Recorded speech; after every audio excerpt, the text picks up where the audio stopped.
Nation news ലൈവിലേക്ക് സ്വാഗതം. Multi drug detection kit നിയമവിധേയമാണോ? ഈ വീഡിയോയിലൂടെ നമുക്ക് പരിശോധിച്ചു നോക്കാം. വീഡിയോ മുഴുവനായിട്ട് കാണുക.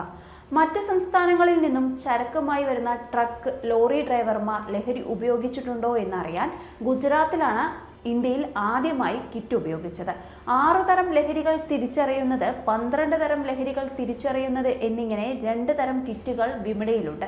ഒരു കിറ്റ് ഒരു തവണ മാത്രമേ ഉപയോഗിക്കാനാവൂ. ഇത്തരം കിറ്റിന് 2019 500 രൂപയായിരുന്നു വില. ഇപ്പോഴിതിന് 200 രൂപയിൽ താഴെയാണ് മൊത്തവില. ലഹരി തിരിച്ചറിയാനുള്ള കിറ്റുകൾ യഥാർത്ഥത്തിൽ പ്രായോഗികമല്ല. മദ്യപിച്ചോ എന്നറിയാൻ ബർത്ത് അനലൈസർ ഉപയോഗിക്കാമെങ്കിലും അത് വെച്ച് കേസെടുക്കാനാകില്ല. രക്തം പരിശോധിച്ച് നിശ്ചിത അളവിൽ കൂടുതൽ ആൽക്കഹോൾ ഉണ്ടെങ്കിൽ മാത്രമേ കേസെടുക്കാനാകൂ. കിറ്റ് പരിശോധനയുടെ ഫലം നിയമപരമായി നിലനിൽക്കില്ല. ലഹരി ഉപയോഗിച്ചോ എന്ന് കിറ്റ് പരിശോധന വഴി കണ്ടെത്തുന്നതിനേക്കാൾ പ്രതിയുടെ പക്കൽ നിന്നും ലഹരി മരുന്ന് പിടികൂടിയാൽ മതി എന്നാണ് പോലീസിന്റെ നിലപാട്. ലഹരി മരുന്ന് കൈവശം വെക്കുകയോ കടത്തുകയോ ചെയ്യുന്നതോ കുറ്റകരമാണ്. Narcotics, drugs and psychotropic substance act section 27 പ്രകാരം ലഹരി ഉപയോഗിക്കുന്നതും വിപണനം നടത്തുന്നതും പിഴയും 6 മാസം വരെ തടവും ലഭിക്കാവുന്ന കുറ്റമാണ്. അതോടെ ലഹരി ഉപയോഗം കുറ്റമല്ലാതാകും. ലഹരി ഉപയോഗിച്ചെന്ന് കണ്ടെത്തിയാൽ 30 ദിവസത്തെ കൗൺസിലിംഗ് ഉൾപ്പെടെ നൽകും. നിയമപ്രകാരം ലഹരി വസ്തുക്കൾ ഉപയോഗിക്കുന്നവരെ ഇരകളായി പരിഗണിക്കും. അതേസമയം ലഹരിക്കടത്ത് കുറ്റകരമാണ്.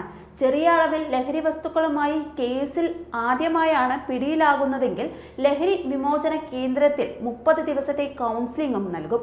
മയക്കുമരുന്നുകൾ കൈവശം വയ്ക്കൽ, ഉപയോഗം, വിൽപ്പന തുടങ്ങിയവയാണ് NDPS ആക്ടിൽ പ്രധാനമായും പറയുന്ന കാര്യങ്ങൾ. 1985 രാജ്യത്തെ NDPS ആക്ട് നിലവിൽ വരുന്നത്. മയക്കുമരുന്ന് നിർമ്മിക്കുക, ഉപയോഗിക്കുക, മറ്റുള്ളവർക്ക് വിപണനം ചെയ്യുക, പണം കൊടുത്ത് വലിയ അളവിൽ വാങ്ങുക തുടങ്ങിയവ തടയുകയാണ് നിയമം കൊണ്ടുവന്നതിലൂടെ ഉദ്ദേശിക്കുന്നത്. മയക്കുമരുന്നിന് അടിമപ്പെട്ട ഒരാൾക്ക് പരിരക്ഷ നൽകുവാനും ആക്ടിലെ സെക്ഷൻ 64A പറയുന്നുണ്ട്.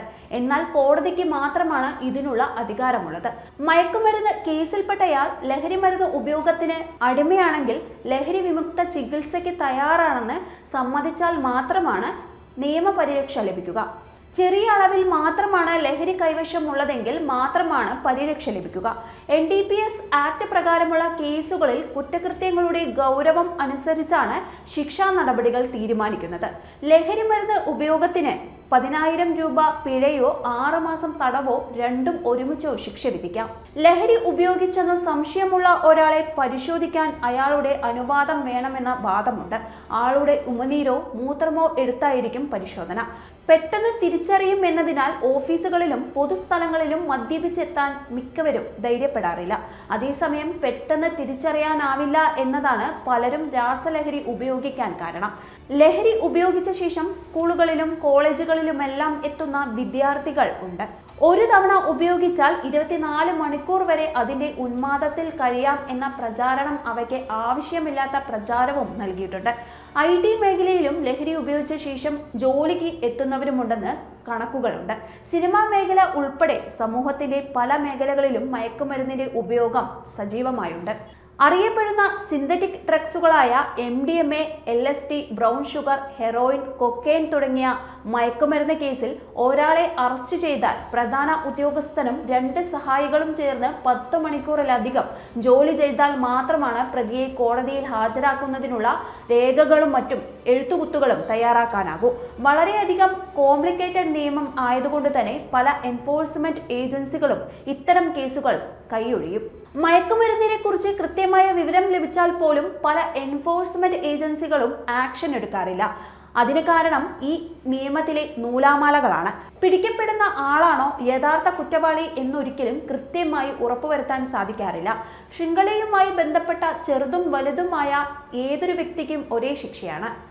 അതുകൊണ്ട് തന്നെ ആരാണ് കൺസൈൻമെന്റിന്റെ ഉടമസ്ഥാവകാശം, പിടിക്കപ്പെട്ട വ്യക്തി ആര് എന്നുള്ള തർക്കങ്ങൾ മിക്കവാറും ഊരിത്തിരിയും. കോടതിയിൽ കേസ് തള്ളിപ്പോകാൻ ഡിപ്പാർട്ട്മെന്റ് തയ്യാറാക്കുന്ന പേപ്പറിൽ സംഭവിക്കുന്ന ഒരു ചെറിയ തെറ്റുമതി. അതുകൊണ്ട് മയക്കുമരുന്നിനെതിരെ പ്രവർത്തിക്കുന്ന ഫോഴ്സുകളിൽ പോലീസുകാരുടെ എണ്ണം ദിനംപ്രതി കുറഞ്ഞു വരികയാണ്. സമൂഹത്തിലെ ജനങ്ങളുടെ കണ്ണിൽ പൊടിയിടുന്ന പ്രവൃത്തിയാണ് നടന്നുകൊണ്ടിരിക്കുന്നത്. നിശ്ചിത കേസുകൾ രജിസ്റ്റർ ചെയ്യണമെന്ന് നിർദ്ദേശം നൽകും. പിടിക്കപ്പെട്ടവരെയൊക്കെയും പ്രാദേശിക ഭാഷയിൽ പറഞ്ഞാൽ മുറിബീടി വലിച്ചതിന്റെ പേരിൽ കുറ്റക്കാരായവരാണ്. ജീവിക്കാൻ വേണ്ടി ചെറുകിട കച്ചവടം നടത്തുന്നവരും ഉപയോഗിക്കാനായി സാധനം വാങ്ങിയവരുമാണ് പിടിക്കപ്പെടുന്നത്. അത് ശൃംഖലയിലെ ഏറ്റവും താഴത്തെ പോലും കണ്ണികളിൽ ഉൾപ്പെടുന്നില്ല. പിടിക്കപ്പെട്ടവരും ആരോപണ വിധേയരും ഏറ്റവും താഴേക്കിടയിലുള്ള കണ്ണികൾ മാത്രമാണ്.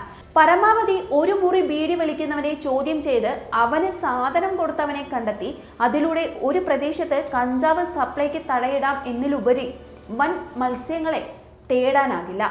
കേസിന്റെ എണ്ണം തികയ്ക്കാനുള്ള ചില്ലറ കേസിൽപ്പെട്ട അറസ്റ്റുകൾ മാത്രമാണ് നടക്കുന്നത്. 1, 2, 3, 4 തട്ടുകളുണ്ട്. എന്തിനും പോന്ന മാഫിയ സംഘമാണ് ഇവർ. വളരെയധികം അപകടകാരികൾ. അന്വേഷണത്തിന് ഇറങ്ങുന്ന ഉദ്യോഗസ്ഥരെ ഏത് രീതിയിലും അപായപ്പെടുത്താൻ ശ്രമിക്കും.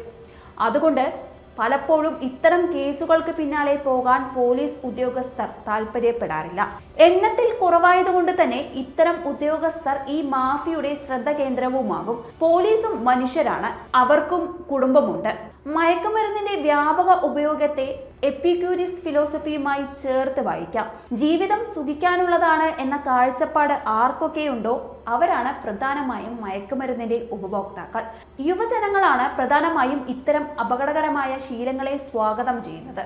പ്രധാനമായും ഉപയോഗിക്കാൻ എളുപ്പമെന്ന സുഗമമായ വസ്തുതയാണ് സിനിമ അടക്കമുള്ള പല മേഖലകളിലും ഇത്തരം സൈക്കോട്രോപിക് സബ്സ്റ്റൻസുകളെ സ്വീകാര്യതയുള്ളതാക്കുന്നത്. ജോലി സമയങ്ങളിൽ ലഹരിക്ക് വേണ്ടി മദ്യം ഉപയോഗിക്കുകയാണെങ്കിൽ മറ്റുള്ളവർക്ക് ഉണ്ടാക്കുന്ന അസ്വാരസ്യം, മദ്യപിക്കാനുള്ള സൗകര്യമില്ലായ്മ, മദ്യപിച്ചതിന് ശേഷമുള്ള മുഷിയലും ദുർഗന്ധവും തുടങ്ങിയവയൊക്കെ ബുദ്ധിമുട്ടുണ്ടാക്കുന്ന വസ്തുതകളാണ്. മാത്രമല്ല 3 മണിക്കൂറിൽ താഴെ മാത്രം ലഹരി പ്രദാനം ചെയ്യുന്ന മദ്യത്തേക്കാൾ അര ദിവസം മുതൽ 15 മണിക്കൂർ വരെ ലഹരി പ്രദാനം ചെയ്യുന്ന സൈക്കോട്രോപിക് കെമിക്കലുകൾ ഇത്തരക്കാർക്ക് പ്രിയമുള്ളതാകുന്നു. സിനിമാ സെറ്റുകളിൽ മദ്യപിച്ചെത്തിയാൽ പേരുദോഷമുണ്ടാകും. വിദ്യാർത്ഥികൾക്ക് മദ്യപിച്ച് ക്ലാസ്സിലിരിക്കാനാകില്ല. അപ്പോൾ പിന്നെ ഒരു തരത്തിലും ദുർഗന്ധം വമിക്കാത്ത ദീർഘനേരം ലഹരി പ്രദാനം ചെയ്യുന്ന മയക്കുമരുന്നിലേക്ക് യുവജനത ചുവടുമാറ്റം നടത്തുന്നു. MDMA എന്ന വസ്തു 1 ഗ്രാം ഉപയോഗിച്ചാൽ 15 മണിക്കൂർ കൃത്രിമ സുഖപ്രദാനം ചെയ്യും. സ്റ്റാമ്പ് രൂപത്തിൽ ലഭിക്കുന്നവ ഒളിപ്പിക്കാൻ വളരെയധികം എളുപ്പം. ഉപയോഗിക്കുമ്പോൾ തന്നെ ആരും അറിയുന്നില്ല.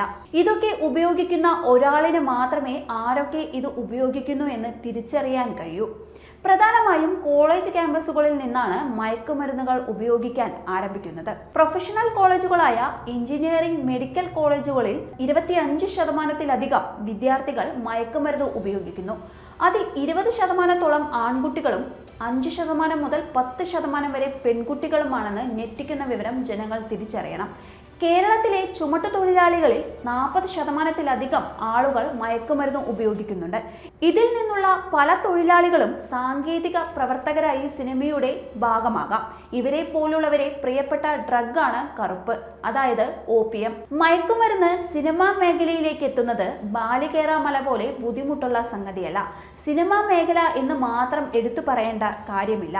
മയക്കുമരുന്ന് ആരൊക്കെ ഉപയോഗിക്കുന്നോ, ഏതൊക്കെ മേഖലയിലുള്ളവർ ഉപയോഗിക്കുന്നോ അവർക്കൊക്കെയും കൃത്യമായ സപ്ലൈ ലഭിച്ചിരിക്കും. ഇന്ത്യയുടെ കിടപ്പ് 2 കോണുകൾക്കിടയിലാണ്. വലതുഭാഗത്ത് ഇറാൻ, അഫ്ഗാനിസ്ഥാൻ, പാകിസ്ഥാൻ. മേൽപ്പറഞ്ഞ രാജ്യങ്ങളുടെ തലസ്ഥാന നഗരിയിലൂടെ 3 രാജ്യങ്ങളെയും ബന്ധപ്പെടുത്തി ഒരു വര വരയ്ക്കുകയാണെങ്കിൽ അതൊരു ചന്ദ്രക്കലയുടെ ആകൃതിയിൽ വ്യക്തമാകും. ഈ രാജ്യങ്ങളിലെ മയക്കുമരുന്ന് സിൻഡിക്കേറ്റുകളെ അറിയപ്പെടുന്നത് ഗോൾഡൻ ക്രസന്റ് എന്നാണ്. ഒരു വര വരച്ചാൽ ചന്ദ്രക്കലയുടെ ആകൃതി ലഭിക്കുന്നത് കൊണ്ടാണ് ഈ മേഖലയെ ഗോൾഡൻ ക്രസന്റ് എന്നറിയപ്പെടുന്നത്. പ്രധാനമായും ബ്രൗൺ ഷുഗർ, ഹെറോയിൻ, മോർഹാൻസ് തുടങ്ങിയ മയക്കുമരുന്നുകളുടെ പ്രഭവ കേന്ദ്രം ഈ പ്രതിപാദിച്ച ഗോൾഡൻ ക്രസന്റിൽ നിന്നുമാണ്. 3 രാജ്യങ്ങൾ ചേർന്നാണ് ഗോൾഡൻ ക്രസന്റ് രൂപപ്പെട്ടതെങ്കിലും അഫ്ഗാനിസ്ഥാനിൽ നിന്നും നേരിട്ടാണ് ഇന്ത്യയിലേക്കുള്ള സപ്ലൈ സാധ്യമാകുന്നത്. ലോകത്തിൽ മയക്കുമരുന്ന് ഉൽപ്പാദിപ്പിക്കുന്ന 1ാമത്തെ കേന്ദ്രമാണ് golden crescent. Myanmar, Laos, Thailand എന്നീ 3 രാജ്യങ്ങളെ കൂട്ടിയിണക്കി പറയുന്ന പേരാണ് ഗോൾഡൻ ട്രയാങ്കിൾ. ലോകത്തിൽ 2ാമതായി ഏറ്റവും അധികം മയക്കുമരുന്ന് ഉൽപ്പാദിപ്പിക്കുന്ന രാജ്യങ്ങൾ ഉൾപ്പെട്ട ശൃംഖലയാണ് ഗോൾഡൻ ട്രയാങ്കിൾ. ഗോൾഡൻ ക്രസന്റിന്റെയും ഗോൾഡൻ ട്രയാങ്കിളിന്റെയും ഇടയിൽ സ്ഥിതി ചെയ്യുന്ന രാജ്യമാണ് നമ്മുടെ ഇന്ത്യ. സ്വാഭാവികമായും ബൾക്കായി മയക്കുമരുന്നുകൾ എത്തുന്നതിന്റെ പ്രധാന കാരണവും ഇതുതന്നെയാണ്. മയക്കുമരുന്നിന് എതിരായി നമ്മുടെ രാജ്യത്ത് ഒരേയൊരു നിയമവ്യവസ്ഥ മാത്രമേ നിലനിൽക്കുന്നുള്ളൂ. അതാണ് NDPS ആക്ട് 1985. കടുത്ത ശിക്ഷാവിധികളാണ് മയക്കുമരുന്നിന് എതിരായി രാജ്യത്ത് നിലനിൽക്കുന്നത്. ഇതിനെ കിരാത നിയമം എന്നറിയപ്പെടുന്നു. 1 കിലോ കഞ്ചാവ് കയ്യിൽ സൂക്ഷിച്ചാൽ 1 വർഷം വരെ തടവും 10,000 രൂപ വരെ പിഴയും ശിക്ഷയുമായി ലഭിക്കാം. 1 കിലോയ്ക്ക് മുകളിൽ 20 കിലോയ്ക്ക് താഴെ വരെ 10 വർഷം വരെ കഠിന തടവും 1 ലക്ഷം രൂപ പിഴയും ശിക്ഷയും ലഭിക്കാം. 20 കിലോയ്ക്ക് മുകളിലാണ് കഞ്ചാവ് സൂക്ഷിക്കുന്നതെങ്കിൽ 20 വർഷം വരെ കഠിന തടവും 2 ലക്ഷം രൂപ പിഴയും ലഭിക്കും. ഇനി LSD എന്ന മയക്കുമരുന്ന് കൈവശം വെച്ച് പിടിക്കപ്പെടുകയാണെങ്കിൽ 1 ഗ്രാമിന്റെ 1000-ൽ 1, അതായത് 0.002% താഴെയാണെങ്കിൽ 1 വർഷം വരെ തടവും 10,000 രൂപ പിഴയും ലഭിക്കും. 1 ഗ്രാമിന്റെ 1000-ൽ 1% LSD-യുമായി പിടിക്കപ്പെട്ടാൽ 10 വർഷം വരെ തടവും 1 ലക്ഷം രൂപ പിഴയും ലഭിക്കും. 1 ഗ്രാമിന്റെ 0.002-ന് മുകളിലാണെങ്കിൽ 20 വർഷം വരെ ജയിൽ ശിക്ഷ അനുഭവിക്കേണ്ടി വരും. വളരെ കടുകെട്ടിയ നിയമമാണിത്. പിടിക്കപ്പെട്ടാൽ ഒരു കാരണവശാലും പുറത്തിറങ്ങാനാകില്ല. ജാമ്യം പോലും ലഭിക്കാത്ത വകുപ്പാണിത്. ഇനി മയക്കുമരുന്ന് ഉപയോഗിച്ചു എന്ന സംശയത്തിൽ പിടിക്കപ്പെട്ടാൽ പ്രസ്തുത വ്യക്തിയുടെ കയ്യിൽ നിന്നും മയക്കുമരുന്ന് കണ്ടെടുക്കാൻ സാധിച്ചില്ലെങ്കിൽ ആ വ്യക്തി 15 മണിക്കൂറിനുള്ളിലാണ് മയക്കുമരുന്ന് ഉപയോഗിച്ചിട്ടുള്ളതെങ്കിൽ വൈദ്യപരിശോധനയിലൂടെ കുറ്റം തെളിയിക്കാം. 15 മണിക്കൂറിന് ശേഷം വൈദ്യപരിശോധനയിലൂടെ മയക്കുമരുന്ന് ഉപയോഗിച്ചിട്ടുണ്ടോ ഇല്ലയോ എന്ന് കണ്ടെത്താനാകില്ല. അത് നിയമത്തിലെ വലിയൊരു ലൂപ്പ് ഹോളാണ്. ഇതാണ് മൾട്ടി ഡ്രഗ് ഡിറ്റക്ഷൻ കിറ്റ്. ലഹരി ഉപയോഗിച്ചാൽ അതിൻ്റെ ശിക്ഷാവിധികളെക്കുറിച്ചും നമ്മൾ ഈ വീഡിയോയിലൂടെ മനസ്സിലാക്കി. വീഡിയോ നിങ്ങൾക്ക് ഇഷ്ടപ്പെട്ടെങ്കിൽ വീഡിയോ ലൈക്ക് ചെയ്യാനും ഷെയർ ചെയ്യാനും സബ്സ്ക്രൈബ് ചെയ്യാനും മറക്കരുത്. അടുത്തൊരു വീഡിയോയുമായി നമുക്ക് വീണ്ടും കാണാം. നന്ദി, നമസ്കാരം. നാഷൻ ന്യൂസ് ലൈവ്, സത്യം, ചരിത്രം, വർത്തമാനം.